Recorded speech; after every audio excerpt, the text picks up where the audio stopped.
और कुछ नहीं चाहिए, सब आपके आशीर्वाद में मिल जाता, आपकी खुशी में मिल जाता। मंच पर विराजमान यशस्वी केंद्रीय मंत्री श्रीमान डीडी उइके जी, संभागीय संगठन मंत्री संभाग प्रभारी श्री पंकज जोशी जी, माननीय विधायक भैंसदेई महेंद्र सिंह चौहान जी, माननीय विधायक हेमंत खंडेलवाल जी, माननीय विधायक डॉक्टर योगेश पनागरे जी, माननीय विधायक मुल्ताई चंद्रशेखर देशमुख जी, सुजीत जैन जी, आदित्य बबला शुक्ला जी, जिला पंचायत अध्यक्ष श्री राजा पवार जी, जिला पंचायत उपाध्यक्ष हर्षराव ध्रुवे जी, नगर परिषद अध्यक्ष मनीष सोलंकी जी, जनपद अध्यक्ष भैंसदेई दुर्गाचरण ठाकुर जी, पूर्व नगर अध्यक्ष अनिल सिंह ठाकुर जी, पूरा मंच, बहुत सारे नाम है, सबके लिए अभिनंदन करता हूं। जोरदार ताली बजा करके सबका एक साथ अभिनंदन कर दूं। क्या उमड़ा है भीड़ का समूह और बहनों का क्या सैलाब है। जैसे हेलीकॉप्टर उतरा तब से ऐसा लग रहा कि छतों पे लोग इतने हैं, ऐसा ले छत बिड़ जाए। रास्ते भर यहाँ वहां जाते को हर जगह उत्साह उमंग भरा है और बाबा की भी ऐसी कृपा है, महाकाल महाराज की। एक बार जयकारा लगा लो, अभी सवारी निकल रही होगी उज्जैन में, बोले महाकाल महाराज की। हमको लग रहा यहीं से प्रणाम कर लें। बाबा महाकाल और सावन का महीना हमारे लिए ये पूरा वनांचल सतपुड़ा का पूरा प्राकृतिक सौंदर्य से भरा पूरा बैतूल का जिला कितना अच्छा लगता है। परमात्मा ऊपर हेलीकॉप्टर से भी जब आते हैं, चारों तरफ जंगल, वन, पहाड़, झरने, बरसात के लिए ऐसा लगता है कि कहीं भी उतारो और आराम से बैठो। इतना सुंदर स्थान, आपका बहुत बड़ा भाग्य। आप सबको बधाई देता हूं, आपको प्रणाम करके आपके जीवन में परमात्मा ये खूबसूरती सदैव दे के रखे, किसी की नजर नहीं लगे बैतूल में। जिस प्रकार का समय बदला है, एक बार यशस्वी प्रधानमंत्री के लिए जोरदार ताली बजाओ, श्रीमान नरेंद्र मोदी जी के लिए। कितना अच्छा लगता है हमारी बहन बेटियों को मान सम्मान देना। हमारे अपने यशस्वी प्रधानमंत्री जब से वो प्रधानमंत्री बने, एक एक कर मेहनत कर किसान, धान के हरे भरे खेत, ऐसे लग रहा जैसे गलीचा बिछाया, गलीचा इतना सुंदर लग रहा था ऊपर से। मेहनत कर किसान और सीमा पे जवान, सबके लिए बराबर सम्मान देने का काम अगर किसी ने किया तो यशस्वी प्रधानमंत्री श्रीमान नरेंद्र मोदी जी ने किया है। हम उनका वंदन करते, अभिनंदन करते हैं। देश की सीमा की तो छोड़ो, देश के सीमा के बाहर भी दुश्मन किसी देश में बैठा हो, उससे दो दो हाथ करने की हिम्मत अगर किसी में है तो यशस्वी प्रधानमंत्री के नेतृत्व में आज पूरा देश कटिबद्ध है। हमारा ये सौभाग्य है।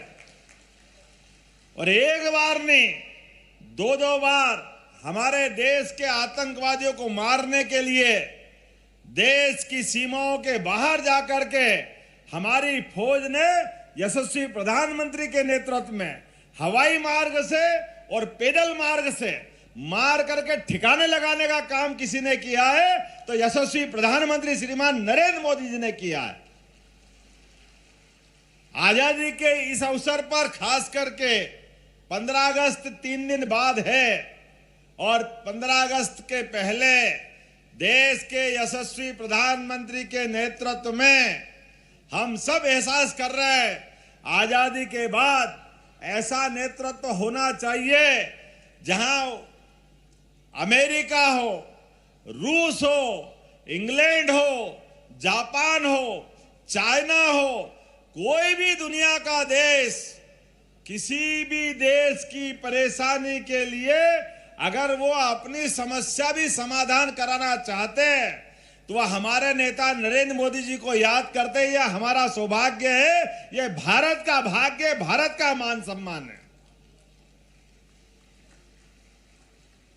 देश के प्रधानमंत्री हो तो ऐसे हो जिनके मन में अपने देशवासियों की आगे बढ़ाने की तो इच्छा है ही, लेकिन दुनिया के अंदर भारत का मान बढ़ाने के लिए, सम्मान बढ़ाने के लिए कदम कदम पर एक के बाद एक लगातार आप देखिए, रूस यूक्रेन युद्ध में अभी किसी भी देश की अगर एक तरफ उनने लाइन पकड़ ली तो दूसरी तरफ जाने की हिम्मत नहीं। जो रूस में गया वो यूक्रेन नहीं जाता, जो यूक्रेन की बात करता वो रूस की तरफ देखता नहीं।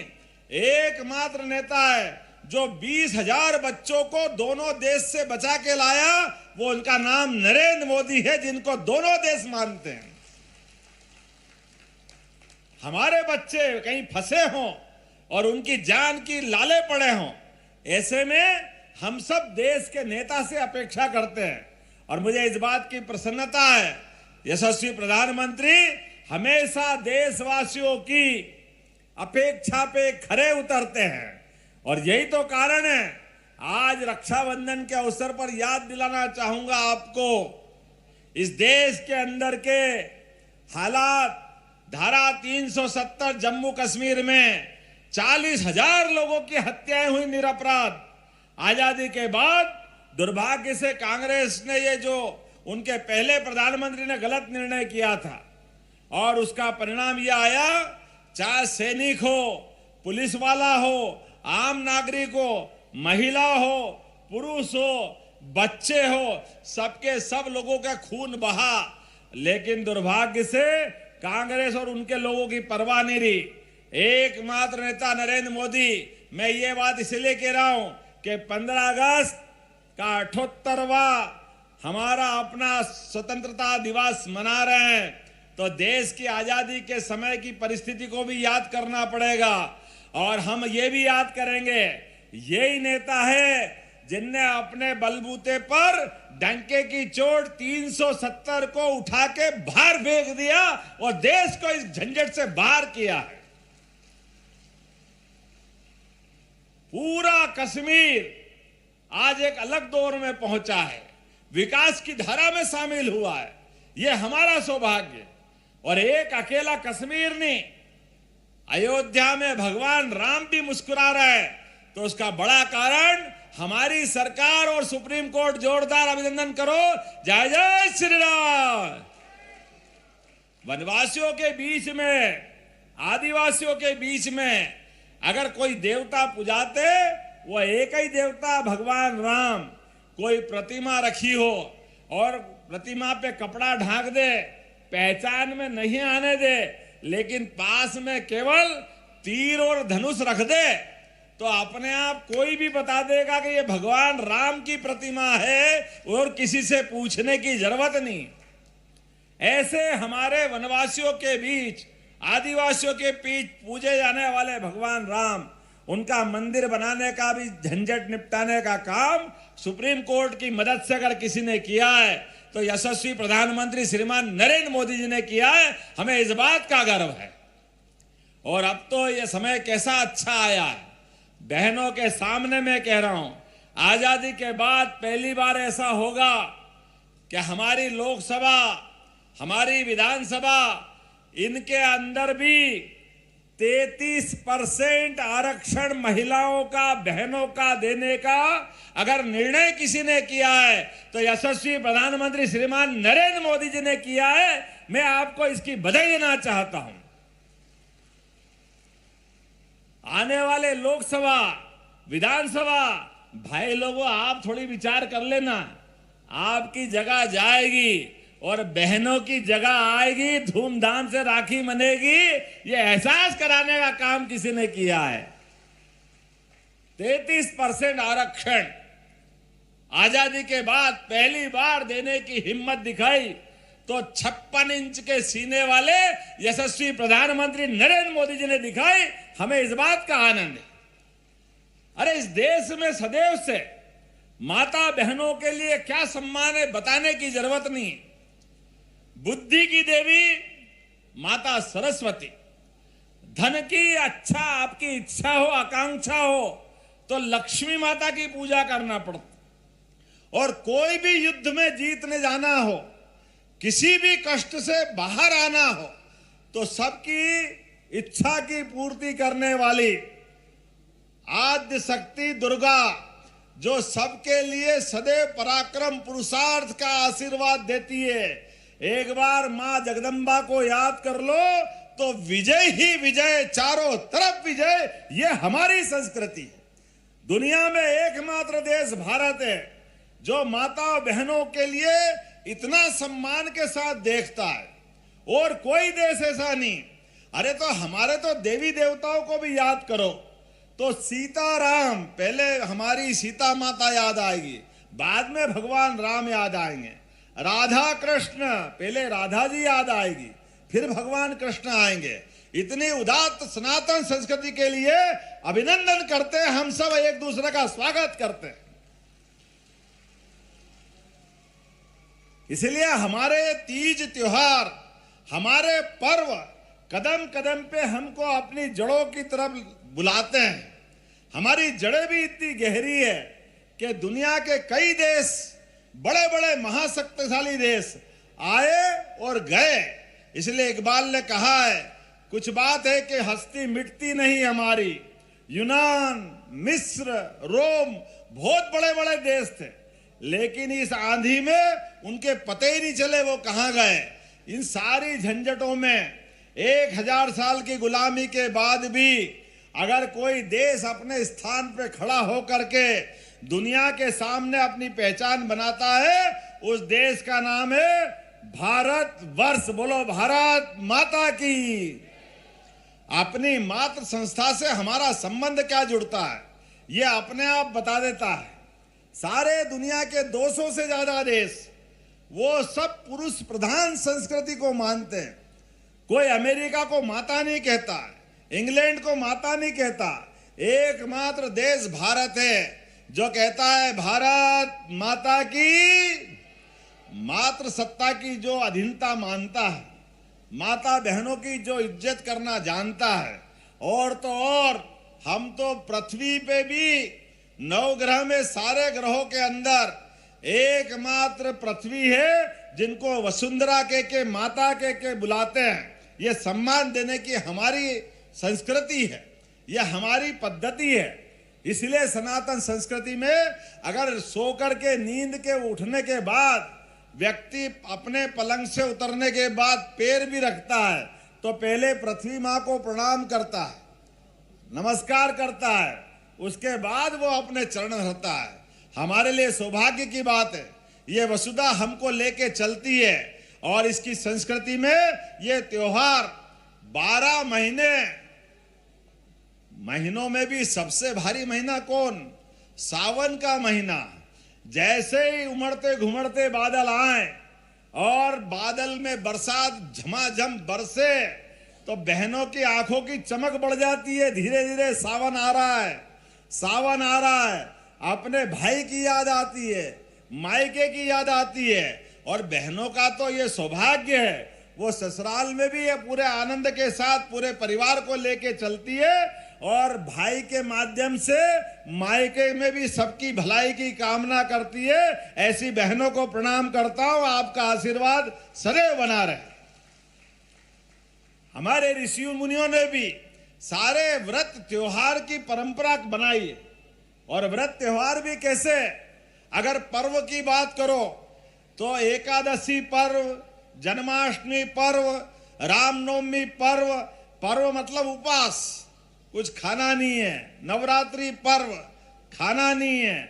लेकिन जैसे त्योहार की बात करो, होली त्योहार खूब खाओ, दिवाली त्योहार खूब खाओ, और रक्षाबंधन सारे त्योहारों का राजा, दिन भर मिठाई खाओ खिलाओ, ये रक्षाबंधन का आनंद है। इसलिए बहनों के साथ बंधने वाले 2 धागे दुनिया में कई लोग आज तक नहीं समझ पाते हैं कि ये 2 धागे का क्या महत्व है, रक्षा सूत्र का क्या महत्व है। भाई और बहन के लिए जीवन भर का संबंध बनाने का कोई सूत्र है, उसका नाम है रक्षा सूत्र। उसको राखी करके बुलाते हैं और हम तो और आनंद में डूबते हैं। अकाल के प्रवाह में जब हमारे पे हमले हुए तो हम अपने घरों में सिमटते गए, छोटे छोटे स्थान पर त्योहार पर्व मनाने लगे। लेकिन जब देश में यशस्वी प्रधानमंत्री की सरकार है, यहां मध्य प्रदेश में आपके भाई की सरकार है, तो चौड़े चौगान ये त्योहार मनना चाहिए कि नहीं मनना चाहिए? आनंद के साथ मनना चाहिए। 19 तारीख को राखी है, होगी 19 को राखी है। अरे जब से सावन चालू हुआ रोज राखी बन रही, रोज मनना चाहिए कि नहीं मनना चाहिए? राखी है, हमारी बहनें, कोई एक बहन हो तो एक हाथ में बांधे, एक दिन बांध ले, लेकिन 1,29,00,000 जिनकी बहनें हो तो उसके लिए तो पूरा महीना भी कम पड़ता कि नहीं पड़ता है? जोरदार ताली बजाओ अपने आप के लिए। इसलिए रक्षाबंधन का आनंद भी हमारे अपने बैतूल जैसे जिले में भी मना रहे हैं, पूरे प्रदेश में चल रहा है। और परसों 10 तारीख को तो एक साथ पूरे प्रदेश में 25,000 जगह सभी लाडली बहनाओं के खाते में 1250 तो देना वो देते ही हैं, लेकिन 250 रुपए अलग से डाले। ये रक्षाबंधन का सगुन आपको मिला है, आपको बहुत बहुत बधाई। बहुत सारे लोग कहते हैं क्यों पैसे दे रहे हो, बिगाड़ रहे हो, फालतू जाएंगे सरकार के पैसे। अरे सरकार के पैसे तो है, लेकिन सरकार की जवाबदारी नारी सशक्तिकरण की योजनाओं को चलाने की। अगर बहन बेटी के हाथ में पैसे जाते हैं तो मैं गारंटी से कह सकता हूं बहन बेटी कभी पैसे को नहीं बिगाड़ती है। वो पैसे को परिवार में जब कभी जरूरत पड़ती है पूरे परिवार के लिए ही देती है। ये हमारे अपने प्रदेश का और देश का भाग्य है, बहन बेटियों की इज्जत करना। अब ये दूसरे तो कभी देते नहीं। हाय रे, चुनाव हुआ जब से कह रहे हैं मोहन यादव जी की सरकार बनी, अब लाडली बहना योजना बंद हो जाएगी, अब लाडली बहना योजना बंद हो जाएगी। अरे तुम्हारी पार्टी बंद हो जाएगी लेकिन योजनाएं बंद नहीं होगी, ये गारंटी हमारी बहनों के साथ। एक भी योजना बंद नहीं होगी, जो योजना चल रही है बराबर चलती जाएगी।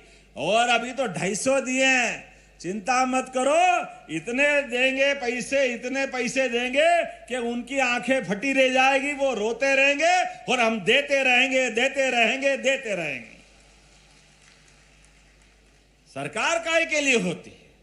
सरकार समाज को अपने पैरों पे खड़ा करने के लिए, सरकार हरेक के जीवन में मुस्कान लाने के लिए, हरेक हाथ को हाथ में लेकर के बराबरी से लेके चलने के लिए होती। और इस सरकार की योजनाओं में कोई कोर कसर बाकी नहीं रहेगी। आज तो रक्षाबंधन के अवसर पे आया हूं, 3 दिन बाद तिरंगे अभियान का लगातार सूत्रपात हो रहा है। घर घर तिरंगा, आजादी की इस लड़ाई में जिनने जिनने अपना बलिदान दिया है, यहां पे भी मुझे बताया गया राम भाऊ कोरकू और कई सारे नाम बताए कोरकू समाज के हमारे लोगों ने जिनने आजादी की लड़ाई लड़ी। जोरदार तालियां बजाओ उनके लिए भी। आजादी का संघर्ष चला, कोई हमारे भाई बहन पीछे नहीं रहे। ऐसे में उनको स्मरण करने के लिए घर घर तिरंगा लगना चाहिए। बोलो लगना चाहिए कि नहीं लगना चाहिए? आप अपने सबके घर पे तिरंगा लगाओ। सरकारी तो लगेगा जो लगेगा, लेकिन हर स्थान पर आनंद से मनना चाहिए। हमारी सरकार ने भी हर जिले में पुलिस बैंड दिया है, यहां भी आया होगा, आया कि नहीं आया? और यहाँ एक बार नहीं 55 जिले में स्थायी रूप से पुलिस बैंड दिया है। अरे धूमधाम से आनंद से मनना चाहिए, स्वतंत्रता दिवस मनना चाहिए कि नहीं मनना चाहिए? ये हमारी सरकार ने निर्णय किया। इसलिए 15 अगस्त, 26 जनवरी और उसके बाद में भी जब सरकारी कार्यक्रमों कलेक्टर साहब अपना शासकीय बैंड लाओ, सबके साथ जनगण मन करेंगे। अरे अपने देश की आजादी की जय जयकार हम नहीं करेंगे तो कौन करेगा? ये आनंद मनना चाहिए। ये स्थायी रूप से हम प्रबंधन कर रहे हैं। आने वाले समय में 15 अगस्त के बाद 19 तारीख को आप रक्षाबंधन का त्योहार, जब आज 250 रुपए परसों दिए हैं, 250 रुपए से बहन अपनी राखी खरीदेगी, कपड़े लेगी, मिठाई देगी और जैसे ही अपने भाई को राखी बांधेगी और माथे पे तिलक लगाएगी, मैं समझूंगा मुझे तिलक लग गया, ये आशीर्वाद आपका मिल गया, ये आनंद अपने को आ गया। और केवल रक्षाबंधन ने, रक्षाबंधन के तुरंत बाद कृष्ण कन्हैया का जन्मदिन आ रहा है, बोलो कृष्ण कन्हैया लाल की। जन्माष्टमी आ रही है, धूमधाम से जन्माष्टमी मनना चाहिए। मनना चाहिए कि नहीं मनना चाहिए? जब रामनवमी का मजा आया तो राम के बाद कृष्ण का आनंद आना ही चाहिए। लोग कहते हैं आप धर्म की क्यों बात करते हो? अरे भैया, तुमको समझ में नहीं आए तो हम क्या करें? आप धर्म की बात नहीं करते तो अधर्म की बात करेंगे क्या? आप तो कभी करते नहीं हो, आपके दिमाग में तो क्या है मालूम नहीं है। अरे बंगाल के अंदर हिंदू समाज के लोगों के ऊपर आक्रमण हो रहा है और उस आक्रमण पे एक भी कांग्रेस और उनके साथ वाले दल ने किसी ने चिंता व्यक्त नहीं की। गाजा की चिंता थी इनको, गाजा की, वहां वोट दिख रहा था इनको, लेकिन इतना हिंदू समाज जो बंगाल के अंदर बांग्लादेश में फंसा है, एक ने एक शब्द नहीं निकाला मुंह से। तो आप हमारे वोट तो लोगे हिंदू समाज के, लेकिन नफरत क्यों करते हो? इस बात का जवाब इनको देना पड़ेगा। देना पड़ेगा कि नहीं देना पड़ेगा? हमारे अपने धर्म के लिए आज बांग्लादेश में हो, पाकिस्तान में हो, अफगानिस्तान में हो, हमारे यशस्वी प्रधानमंत्री के लिए जोरदार तालियां बजाओ, जिनने कहा कि हम हरेक भरतवंशी की चिंता करेंगे, वो कहीं भी है और किसी कारण से अफगानिस्तान, पाकिस्तान, बांग्लादेश, जहां से भी अगर उनको लगता है कि वो भारत में आना चाहते हैं तो भारत उनकी नागरिकता देगा। ये उनका घर है। हिंदुओं को हिंदुस्तान में जगह नहीं मिलेगी तो कहां मिलेगी? जोरदार अभिनंदन करो हमारी सरकार के इस निर्णय का। माननीय मोदी जी का निर्णय करें। हम सब इस बात के लिए उनको धन्यवाद देते हैं। हमारे अपने देवी देवता की पूजा करते करते अगर हम अपने धर्म पे गर्व करते हैं, हम सनातन संस्कृति के साथ जुड़ना चाहते हैं, तो हम की अपराध थोड़ी कर रहे हैं। लेकिन कोई हमारा माथे का तिलक मिटाएगा तो ये तिलक मिटना स्वीकार नहीं है।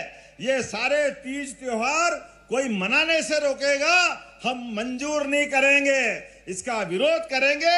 लोकतांत्रिक तरीके से हर जगह, हर स्थान पर सनातन संस्कृति के लोग पूरे दुनिया में एकजुट होकर हमेशा सामने आएंगे।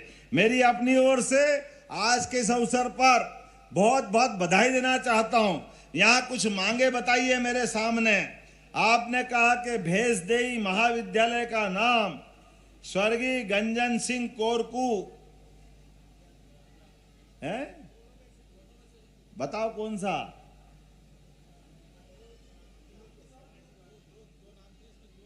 आप बताओ, जिसको कर देता हूं यार, आप बोलो तो सही। एक और खोलेंगे उसका कर देंगे, एक आज कर देता हूं। तो आज गंजन सिंह कोरकू के नाम पर भेसदेई महाविद्यालय का नामकरण किया जाता है। आजादी के इस अवसर पर और स्वर्गीय रामभाऊ कोरकू के लिए हमारे अपने डैम, कौन सा डैम है? मेडा डैम का नाम रामभाऊ कोरकू पे नाम पर किया जाता है। अरे अपने क्रांतिकारियों को नहीं याद करेंगे तो किसको याद करेंगे? हमारे अपने सेनानी, स्वतंत्रता सेनानी जिनने अपना बलिदान दिया, तो इनको स्मरण नहीं करेंगे? जरूर करेंगे। आज के इस अवसर पर मैं अपने साथ एक और विषय की घोषणा कर रहा हूं। यहां बताया गया कि आदिवासी संस्कृति अध्ययन केंद्र का संग्रहालय बनाना है। इस संग्रहालय को बनाने की, खोलने की घोषणा भी भेसदेई के इसी मंच से करता हूं। हमारी संस्कृति को जानना, इससे अच्छी क्या बात होगी? मेरी अपनी ओर से एक और बात, आपने कहा कि 100 बेड का सिविल अस्पताल भीमापुर और भेसदेई में है, भीमपुर में खोलना है। तो आप एक जगह बताओ, दो मत दो, एक ही दो। तो जहां आप कहोगे वहां 100 बेड का नया हॉस्पिटल खोलने की घोषणा करता हूं। अरे बैतूल वालों से प्रेम ही ऐसा है, जो आप मांगोगे सब मिलेगा। बैतूल वालों के लिए जान भी हाजिर है। बहुत बहुत धन्यवाद। भारत माता की जय। बहुत बहुत धन्यवाद हमारे मुख्यमंत्री जी के लिए। जोरदार तालियां बजाएं सभी बहनें। आज कितनी सौगातें दी है आपके लाडले भैया ने। घर घर तिरंगा अभियान हमारे यशस्वी प्रधानमंत्री जी की सोच है। मैं आग्रह करूंगा सभी बहनें तिरंगा झंडा सामने इस समय घर घर तिरंगा अभियान के तहत मैं आग्रह करूंगा सभी बहनें इस समय, और आज विशेष दिन है रक्षाबंधन का, तो माननीय मुख्यमंत्री जी को आज घर घर तिरंगा अभियान जो हमारे यशस्वी प्रधानमंत्री जी की सोच है, सभी बहनें तिरंगा लहराकर अखंड भारत की ये बहुत ही अविस्मरणीय पल है। भारत की इस लोकतंत्र के इस पावन धरती पे लोकतंत्र के मंदिर में हमारे यशस्वी प्रधानमंत्री जी ने एक आह्वान किया है, और वो आह्वान यशस्वी मुख्यमंत्री जी ऊंचाई दे रहे हैं। मध्य प्रदेश में गौरव के पल है, सभी लाडली बहनें घर घर तिरंगा अभियान के सहभागी बने। कितना मनोरम परिदृश्य है।